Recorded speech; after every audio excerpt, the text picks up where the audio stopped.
Let's just take a moment to acknowledge a couple of things.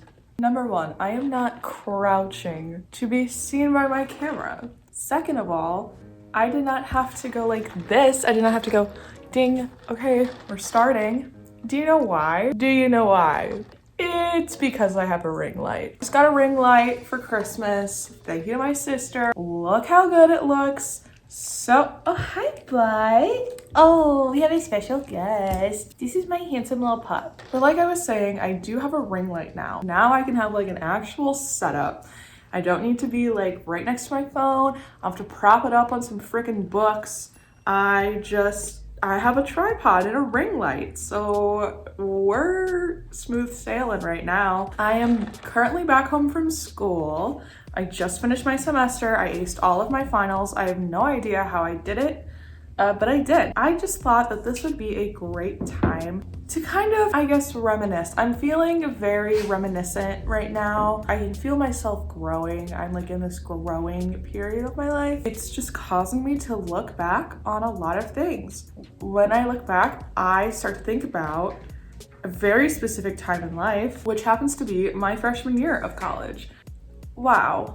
But I was thinking, you know, while I was on the topic of my freshman year, there's always this little memory that comes to mind when I think about it. The time in life where a girl did piss in my room. And there's really no way to sugarcoat that. I guess I'll say the word pee instead of piss, but there's more bite when you say that. I always think about that and people never believe me when I say it because it is just the most bonkers thing to tell people. It was so bizarre when it happened, and it was just very fitting for the nightmare that was my life at that time. Let's talk about this story. I want to talk about this, and I do have to give just a preface, or not a preface, but some backstory for you to understand and really sink into this tale. So let me set the scene for you. I am in my freshman year of school. Little young and spry Emily, she still had a really sharp jawline and was just ready to take on the world. Ready. She wanted to get good grades. She wanted to meet new people. She wanted to have a fantastic year. She was so excited. This was before the 6-week mark because I remember I was not allowed to come home until 6 weeks of school.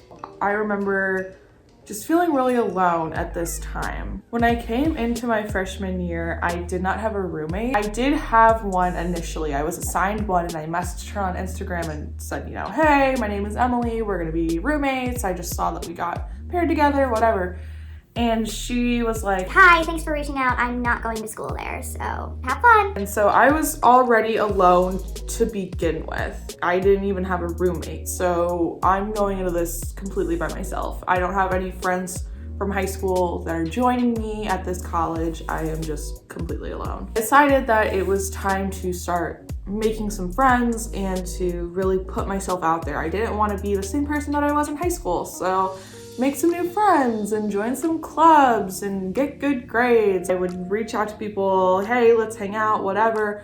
I just wasn't finding anybody that was clicking. I felt like nobody liked me. I felt like I was never gonna find my spot. Also, it's important to note that I was very anti-drugs, alcohol, and even partying. I'm not really like that anymore. I think you should do what you want as long as it's, you know, within reason. I think alcoholism is cool. I don't think drug addiction is cool. You can definitely go to parties without doing any of that stuff. You can just show up. But I was very straight-laced and I didn't want to break those boundaries or anything. So that's also why it was very difficult for me to make friends. I was feeling almost like, oh my gosh, am I even in the right spot? Like everyone here wants to go do this and I just have no interest and I'm not making any friends. So why am I even here? So I am already not doing great.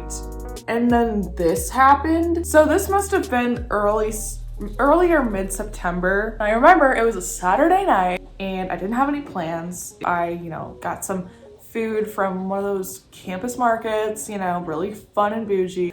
So whatever, night in, turn my lights off and I go to bed. Fast forward a couple of hours and I wake up. I'm coming to, like I'm starting to wake up. I hear this noise. My bed was fully lofted, so all of this is taking place on the ground level where I am not. Here's something down below, like in the corner, and I'm just sitting there. I'm like, I don't have a roommate, so it's probably nothing. I'm just gonna continue to fall asleep.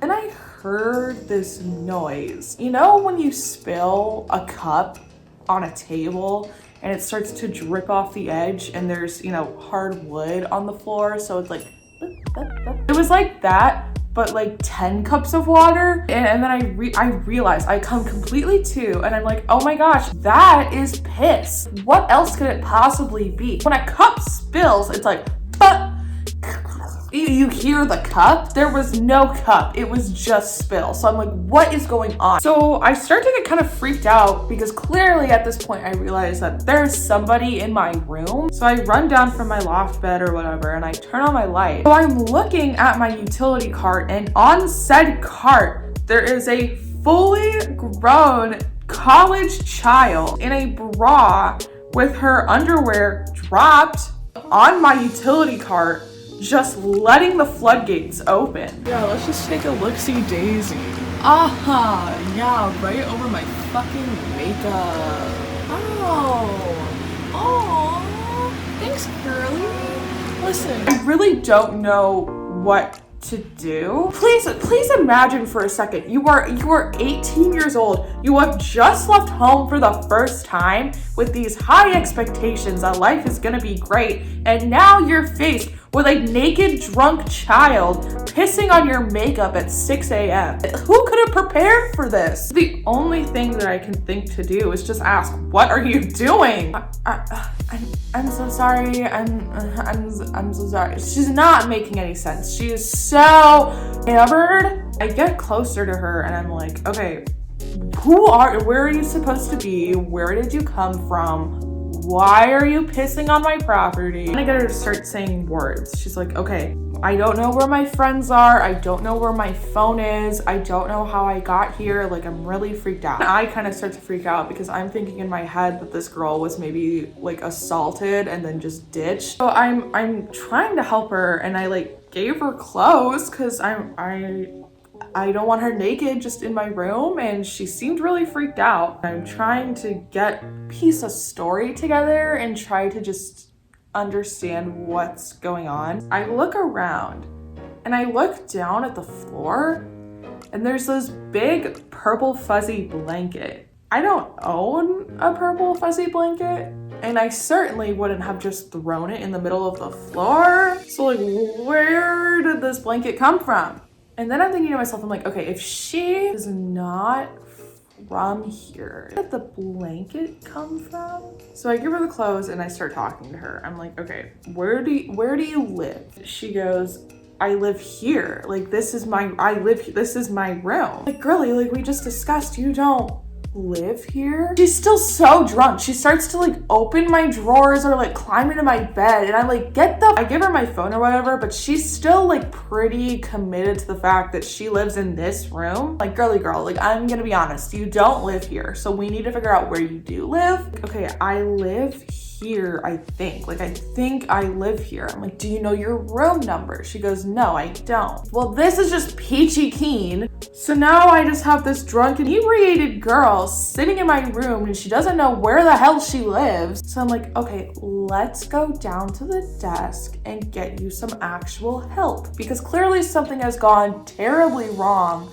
to the point where you don't even know where you live. And that like this is out of my hands at this point, so we need to take this to somebody else. She's like, no, we cannot go down there. Like, they're gonna call the cops. Like, I'm gonna get in trouble for being drunk. I'm like, are we gonna ignore the fact that you have already released urine onto my stuff? You're already in trouble. I'm like, okay, well, let's walk out of the room. We don't belong in here. You certainly don't belong in here. Somehow your blanket is in here, yet you don't know where you live. get the hell out. Now, mind you, I'm actually being very nice through all of this. I was genuinely concerned that something bad had happened to her. So I open up the door and we start walking down the hallway. I notice that there's a door cracked in our hallway. And she's like, oh, that's my room. I thought you just said you don't know where the hell you live. Well, I am starting to understand the full picture. She told me that her friends left her at the bar. She told me that the guy she was talking to left her and that she was just completely alone for the night. And she had no idea how she ended up in that residence hall. What actually happened was she did get home with her roommate. Her roommate was sleeping in the room that she told me she never got back to. She's like, oh, that's my phone. And then she's like, oh, those are my clothes. She's like, oh my gosh, like I live here. I'm like, oh, cool. Like, that's so cool. I get her home. She closes the door, whatever. I walk down to the front. It's now 6:30, 6:45 in the morning. Just like, hey, you're not gonna believe me when I tell you what just happened. A adult did in fact just drop her drawers and piss on my makeup. And she's like, what? She's like, okay, I really don't know what to do. I'm like, yeah, me either. Calls the hall director on duty. Now, mind you, I was not looking to get this girl in trouble. What I was looking for was to get someone to come clean it. You are not going to catch me dead walking into the communal bathroom with a piss-soaked cart, just rinsing it off with water. Like, I wanted someone that had real stuff. I was not just tattling on this girl. In fact, I told the hall director on duty, I don't want cops involved. I just want someone to come help me clean up my stuff. I was like, listen, I understand that you don't want her in trouble, but this could have been a really big safety hazard. This could have ended a lot worse for her.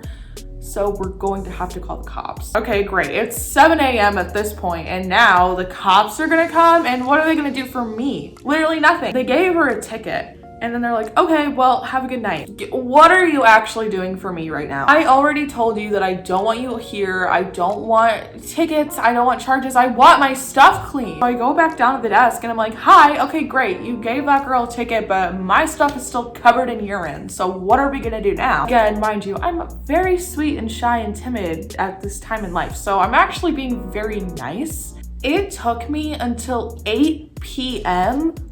that day, because it was in the morning, almost 12 hours to finally get someone to come help me. Sweet woman comes and we finally clean all my stuff with this high grade chemical, whatever, give it a little emergency shower, whatever. It's finally clean. I'm restoring back to peace when I hear a knock on my door.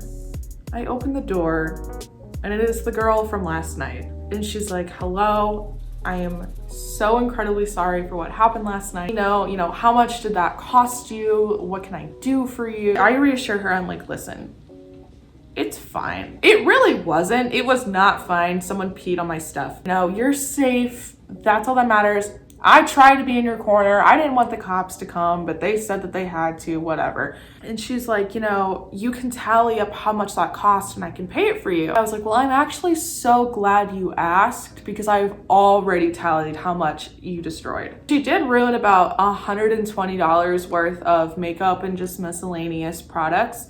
And she did pay it right away. From that point on, I slept with a chair in front of my door every night in tandem with locking it. So that is my favorite story to tell. That is the time a girl pissed on my stuff. Still just am appalled every time I think about it. So if you did enjoy that video, feel free to subscribe. So yeah, okay. So thank you and peace out.